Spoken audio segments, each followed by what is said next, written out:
આજે તો સવારમાં ઉઠતા વેત બેનના હાથમાં આઈસ્ક્રીમની ડબ્બી આવી ગઈ અને પછી બપોર પડતા જો અમે આ કાચું ફ્રૂટ બધું સુધારીને બેસી ગયા ને આવું ખાઈ ખાઈને જ મેં છે ને 30 કિલો મારું વજન ઉતાર્યું છે. અને પછી આ ખજૂર ધોવાનું કામકાજ લઈ લીધું. ખજૂર ધોઈને ચાયણામાં પાણી નીતરે ને ત્યાં મેં કીધું હું જ્યુસ બનાવી લઉં.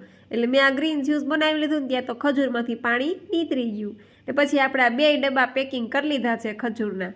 પછી આજે તો અલગ જ પ્રકારનું હેર ડ્રાયર નેત્રીના રમકડામાંથી નીકળ્યું અને પછી આ નખ કાપવાનું કામ આજે ખાસ કરવાનું હતું કારણ કે કેટલા દિવસ ત્યાં નેત્રીના નખે બહુ વધી ગયા હતા મારાય વધી ગયા હતા. Oh my god. પછી બેનને તૈયાર કરવા બેઠીને તો બેન કોઈ હિસાબે તૈયાર ન થવા દે. માન ફોસલાવીને હેર બેલ્ટ નાખ્યું પણ એ ઘડીક જ વાર તો હમણાં કાઢી નાખશે.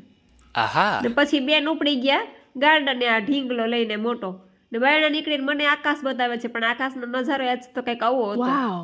ને પછી આકાશ જોતા જોતા બેનને ખબર પડી કે પપ્પા તો હોન્ડા લઈને જાય છે એટલે બેને તો સીધી હળી મૂકી. તો મળી નેક્સ્ટ વિડીયોમાં.